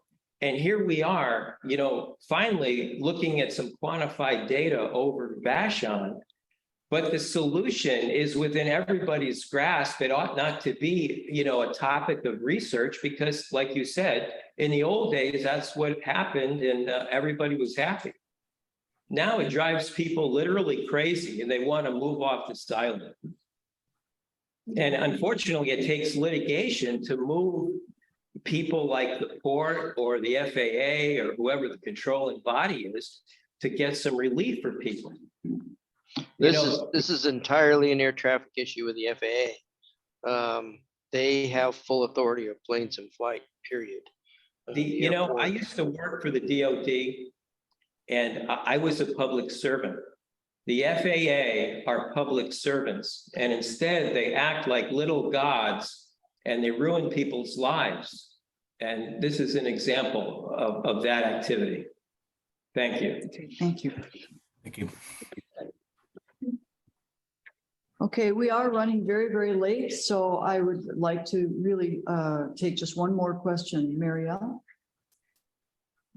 Hi, I don't have a question, but I just wanted to jump in here. I'm from Congresswoman Jayapal's office. Just wanted to let everyone know that the Congresswoman wrote to the FAA on January 17th, asking them to engage directly with Vashon residents regarding this flight path. So we have not received a response yet, but I'm in touch with David as well about this, and he has a copy of that letter. Thank you very much. That letter, I read it. It's a very powerful rebuke to FAA from Representative Jayapal. Thank you so much. And all right, I would like to move on then because we have some very important issues that we still need to cover. And thank you. Go ahead and thank you very much for your presentation. And we might need to have you back to answer more questions in the future. Thank you for having us. Thank you very much. Quick board update. Michaela Oliveira is back on our board and Debbie Jackson has had to leave, unfortunately. And we're going to move on. Old business, David Vogel, progress on V-MCC dissolution. Do you have something for us? Yes, it has been filed long time ago with the Secretary of State. And originally it was filed on the old application for dissolution that was changed by the new law. We reapplied, but they've just been sitting on it. And okay, that's the progress. All right, very good. Question. Yes. There's nothing new to report on the passenger ferry resolution. Robert Gibbs, are you here tonight? No, so we'll keep you posted on that. There won't be anything to report this month. There will be next month. Okay, now new business. The Vashon-Maury Environment Climate Agenda motion. Kevin Jones, you have a motion to make. I do. Thank you, Diane. I'd like to give a brief introduction, then read the text of the motion. We've already discussed earlier about king tides, but with California also underwater, recently 9 dead in East Coast tornadoes and many flooding Vashon-Maury homes and roads, I think we're all compelled to believe the scientists who say we're now in a climate crisis. While environmental policy has both nuance and complexity, now is not the time to take it slow. The investments already made by the organizations included in this motion help us move at the pace the climate crisis demands. Focusing on legislative outcomes, which the motion does, avoids a protracted discussion of all the underlying legislation and solutions which our Vashon-Maury environment and climate groups have identified or are developing. My discussions with 10 group leaders over the course of the last 3 months indicates a dedication and level-headed resolve to do the right thing for our environment and the climate. Some of their hoped for outcomes are directly tied to existing legislation. Some are working with lawmakers to put legislation in place, and some are just envisioning today the legislation to create a better future for us, our children, our grandchildren, and the plants and animals which inhabit our planet. This motion, therefore, is not about a specific piece of legislation, or in some cases, a combination of several bills and budget provisos. This motion is about our support of the goals and aspirations of these Vashon-Maury organizations. In this motion, we're asking our legislators to create the legislative outcomes which these organizations seek. If you support these outcomes and you believe the organizations are competent and well-intended, and you have confidence that Senator Wynn, Representative Dolio, and now Joe Fitzgibbon, the House Majority Leader, will do the right thing, then you may want to vote yes on this motion. If you support only most of these legislative outcomes, you may want to vote yes, because no proposal delivers everything we want. So please, let's consider the dedication and commitment of these environmental leaders. Now I would like to read the motion. So I'm just going to let everyone know, we're not voting on this tonight. These motions, the motion is made and may be seconded, a little bit of discussion, but it won't be voted on until next month, so that people have a whole month to think about this. Thanks, Diane, and I'll be asking for a second as I finish reading the motion. Vashon-Maury Islanders place a high priority on protecting the environment and addressing the climate crisis. The organizations listed below have identified near-term legislative outcomes which would support their goals and objectives. The Vashon-Maury Community Council requests our Washington state legislators approve legislation to achieve these outcomes. Number one, assure producers are financially responsible for the life cycle of their products and comply with minimum recycled content criteria. Zero Waste Vashon, Puget Sound Keeper Alliance, the Alliance for Topoteak Conservation, and Vashon Makerspace all support this. Number two, reduce environmental damage from tire reefs, incentivize reduced plastic use, increase the number of marine pump outs, and increase the buffer zone between vessels and orca. Puget Sound Keeper Alliance supports that. Number three, create a state program within the Department of Ecology to establish and maintain an up-to-date baseline survey of all Puget Sound shorelines by utilizing new technology to capture and map detailed information via advanced aerial and 360-degree on-the-water imagery. This is promoted mainly by Sound Action. Number four, fund outside science review of Department of Fish and Wildlife proposals and a department review to improve fish and wildlife protection from Washington Wildlife First. Number five, establish a Washington Rail Solutions Office and expand climate-friendly rail service, including rail transport of Eastern Washington agricultural products to increase the likelihood of Lower Snake River Dam removal. Backbone Campaign primarily supports that initiative. Number six, expand the capacity of community solar projects and assure community solar owners receive full credit for all of the energy they generate. Indivisible Vashon and Vashon Climate Action Group. Number seven of nine, invest Climate Commitment Act funds equitably and strategically to transition communities to a clean economy and reduce greenhouse gas emissions through land use and transit planning. Vashon-Maury Island Audubon. Number eight, assure consumers have the right to fix their own devices by expanding access to manufacturers' parts, tools, and information. Primarily Vashon Makerspace supports this. Lastly, support state and federal policymakers to urgently fund, plan, and implement projects to replace the energy, transportation, and irrigation services currently provided by the Lower Snake River dams as an essential element of a comprehensive plan to protect Snake River salmon and southern resident orcas from extinction through dam removal and river restoration. That's with Save Our Wild Salmon. Diane, I believe we don't have sufficient agenda time for questions. We'll have that opportunity at the meeting on February 16th, I believe. Is there a second for this motion? Yes, I second it. Oh, thank you, Stephen. Very good, Stephen. I can take what, is there anyone who has any questions in the audience? No, we'd like to all move on. So thank you very much for making the motion and seconding it, Stephen. And we will have, this will come up again in a month. And anyone who wants to see the entire motion, it'll be in the minutes, and you can contact anyone on the board or on the community council board or anyone who's up here tonight, and we'll make sure you get to see it. Okay. And one very last quick comment, Diane, there's an addendum, an online addendum that does provide additional detail, but do remember, we're merely asking legislators to support these legislative outcomes. But if you'd like to see more detail, there is that also provided. And I have a copy of the motion here too. Thank you very much. Thank you very much. Okay. Now, community updates. Joan Wortis. Where is Joan here tonight? Oh, there. Thank you. Amerigas. Okay, I don't know if anybody can hear me. I'm not used to presenting to people with my back, but For some of you, it's both. So if you could just, yeah, that's our. Lean into microphone. this. Yeah, Okay. that's our microphone. I'm Joan Wortis, and I am an Amerigas customer, as many people on the island are. In recent months, we have found that there are many of us who have not had deliveries. We've been promised deliveries. We have not received them.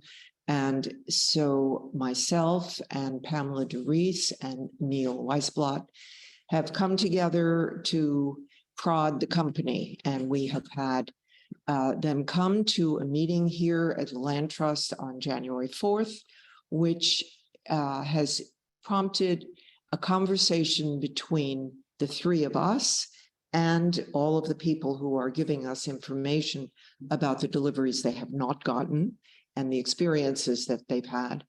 And we are passing this on to executives at Amerigas. And surprisingly, we are getting response, which we are very pleased that at that meeting, the Northwest manager came and addressed all of us. And since then, Pamela and Neil and I have had a Zoom meeting with him and another manager today. And we are trying to make progress on the following things: transparent pricing and visibility, escalation process for unresolved issues, what is their customer service agreement so that it is clarified. We have made clear throughout that what we want is our propane when we need it. It is their responsibility. And at least this group of people is listening to us. We want online account interface that works. And we are asking people on Vashon to send information to the email address that we put out, which Neil, Pamela, it's change. Actually, you need to, some of it's lowercase and some of it's uppercase. Doesn't matter. Doesn't matter. Okay. Change agas@gmail.com. We are also, as a result of today's meeting, while the company is moving forward, at least this group of people, to give us assistance, we have now been assured that we have more than the one driver we had. We have two trucks that will function rather than one. We will have a holding tank that is full, and we will have a way to communicate when we don't get that which we are entitled to. On the other hand, we are asking Vashon residents to help the drivers by making sure that the driveways are passable. Apparently, there's been a lot of trouble on some driveways which are long, steep, and are falling down. It's dangerous. The truck could roll over. This is the same danger I'm sure that fire trucks must face. So it behooves all of us on Vashon to make sure that our driveways are passable. So I won't take any more of your time because it's late and everybody wants to go home. But we do have this email address where you can reach Neil and Pamela and myself. Thank you. Thank you very much. Very Diane, I know Justin Hirsch had messaged me. He has a quick update from the Ferry Advisory Committee, if we have a moment. We don't actually. All right, No, well, we'll have to deal with that next month, I'm afraid. So I think we're finishing up, and I would entertain a motion to adjourn the meeting.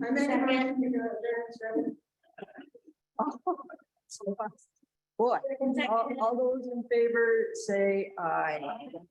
Aye. Okay. Aye. Thank you so much, everyone. It's quite a meeting. Next meeting, February 16th.